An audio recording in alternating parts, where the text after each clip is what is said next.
এত সুন্দর জায়গা দেখে মনে হবে যে আপনি হয়তোবা দেশের বাইরে কোথাও আছেন। আজ আমি এত বেশি সুন্দর একটি প্লেসে গেলাম যেখানে আপনি মাত্র 50 টাকা দিয়ে পুরো ফ্যামিলি সহ ঘুরে আসতে পারবেন। যশোরের ভেতর আপনারা যারা ফটোজেনিক এবং ডে লং জার্নির জন্য প্লেস খুঁজছেন, আজকের ভিডিওটি স্পেশালি তাদের জন্য। তো হ্যালো এভরিওয়ান, আসসালামু আলাইকুম, welcome back to my new video. আশা করি সবাই ভালো আছেন। আলহামদুলিল্লাহ, আমিও আপনাদের দোয়ায় অনেক ভালো আছি। আপনাদের অনেকেরই কোশ্চেন যে আপু আমাদেরকে যশোরের ভালো একটি ঘোরার জায়গা দেখান যেখানে আমরা ফ্যামিলি নিয়ে যেতে পারবো, আমরা সারাদিন কাটাতে পারবো, ফ্যামিলি নিয়ে পিকনিক করতে পারবো। দ্যাটস ওয়াই ভাবলাম যে আপনাদেরকে সুন্দর একটি প্লেসের সন্ধান দেওয়াই যায়। সেই সাথে আমারও একটু ঘোরাঘুরি হয়ে গেল। এত সুন্দর রাস্তাঘাট, প্রাকৃতিক পরিবেশ দেখে কি মনে হচ্ছে যে এটা আমাদের যশোর। আমাদের যশোর কিন্তু অনেক সুন্দর। আপনারা যারা বাইরে থেকে আমাদের যশোরে ঘুরতে আসবেন বা ঘুরতে আসতে চাচ্ছেন কিন্তু কোনো ভালো প্লেসের সন্ধান পাচ্ছেন না, তাদের জন্য কিন্তু আজকের ভিডিওটা অনেক বেশি ইম্পর্টেন্ট। যেই শহরের রাস্তাঘাট এত সুন্দর, সেই শহরটা না জানি আরো কত সুন্দর। তো এই যে কথা বলতে বলতে আমি চলে এসেছি আমার গন্তব্যে, আর এইখান থেকে আমাকে এখন গাড়ির জন্য টিকিট কাটতে হবে। আর এই টিকিটের মূল্য অনলি 10 টাকা।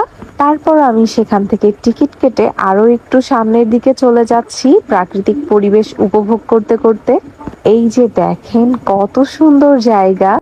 আচ্ছা বলেন তো, এত সুন্দর জায়গা থাকতে আমরা কেন যশোর রেখে যশোরের বাহিরে আগে ঘুরতে যাব? আগে তো নিজের শহরটা ঘুরে দেখবো, তাই না? তারপর না হয় নিজের শহর ঘোরা শেষে অন্য অন্য শহর ঘুরে দেখবো। আচ্ছা, আপনারা যারা যশোরবাসী আছেন তারা বলেন তো আমি আজ কোথায় চলে গিয়েছিলাম। এখানে এন্ট্রি নিতে গেলে অবশ্যই আপনাকে টিকিট কাটতে হবে, আর টিকিটের মূল্য ছিল জনপ্রতি 50 টাকা করে। মাত্র 50 টাকায় আমরা এত সুন্দর জায়গা ঘুরে দেখতে পারবো। আর যারা সামরিক বাহিনীতে আছেন তাদের জন্য তো অনলি 25 টাকা। ঢুকতেই হাতের ডান সাইডে পড়বে চিড়িয়াখানা, আর বাম সাইডে এই যে দেখেন এত সুন্দর পরিবেশ। এই রকম পরিবেশে কিন্তু ঘোরাফেরা করতে আমার কাছে অনেক ভালো লাগে। এই তো এইখানে আবার খুব সুন্দর একটি ফুলের দোকানও ছিল, যেখানে আপনি আর্টিফিশিয়াল ফুল সহ তাজা ফুলও পেয়ে যাবেন। আর এই যে এই সাইডে ছিল সেনা সম্ভার, সেনা পরিবার কল্যাণ সমিতি। তারপর আমি হাঁটতে হাঁটতে আরো একটু সামনের দিকে যাচ্ছিলাম।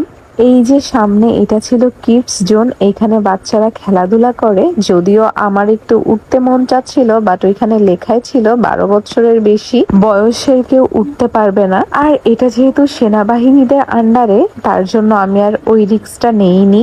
হালকা একটু